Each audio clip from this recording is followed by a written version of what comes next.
Hey, I just want to thank the people that subscribed to me.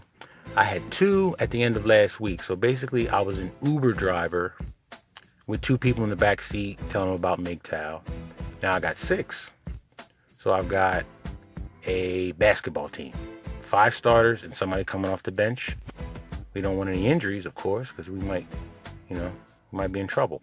But yeah, I'm looking forward to building this channel by putting out information and content that people can use to better themselves. That's it. What I want to talk about today, though, is the Bible doesn't tell us that women are not to be validated, or we don't look for their validation. That's what the Garden of Eden was about. He didn't want to lose favor with her, so he did what she wanted, became a beta cuck, and lost favor with God. I mean, that's right there in the scriptures, and it's not taught, it's not interpreted that way. That's biblical story number 1. Women can be deceitful, and men will do anything to keep in the good graces of a woman. Period. The more attractive she is, the more dumb shit he will do. And let me just add, I'm pretty sure that when Eve was created, she was not 45 years old with kids already. She was in that prime, supple stage of about 18 and we'll say 25. So that's what Adam was attracted to. I'm pretty sure that if Eve was 45 years old, he wouldn't be worried about falling out of validation with her vagina because it was no longer golden at 45. So you don't care. So, but that's pretty much, the whole moral, the whole story. There's a natural Jezebel spirit that cannot be avoided. And, well, the only way to totally avoid it is to take yourself out of the game. That's not for everybody, but it is for me. A lot of it has to do with my age, because if I was younger, let's say 24, I'd be pumping and dumping, but pump and dump can end up with bumps. Now, you think about what that means. So it's really not worth it at this age.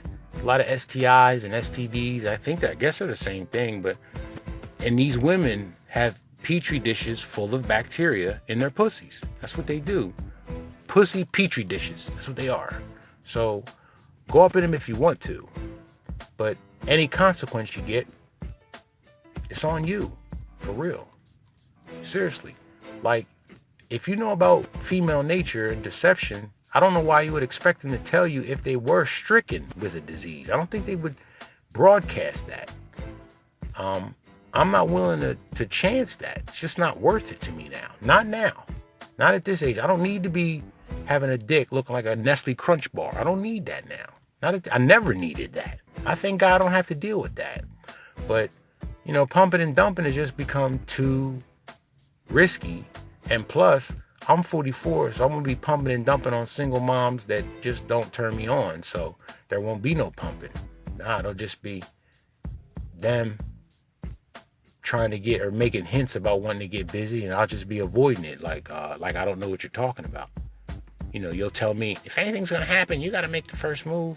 Nah, then I ain't going to make no first move then. But Samson, look at him. He tells his emotions to a woman and it didn't work out good for him. He wasn't seeing things the same after that. But yeah, it's basically a natural Jezebel spirit that women have. I've said it over and over. I probably will continue to say it for as long as I have this channel up. And little boys especially need to know about this kind of stuff. Because I remember thinking about that when I was, like in Sunday school. But because no preacher addressed it that way, I thought that, that it was something that I was seeing that obviously wasn't there. But to this day, I've never had anybody with any type of theological experience to say, yeah, that's true. Women do, deceive men and men fall for it. And in a lot of cases, or in some cases, I wouldn't know about a lot, fall out of favor with God. That's not good. I'm not the most religious guy in the world, but I acknowledge my creator and I want to do things that are going to glorify him. So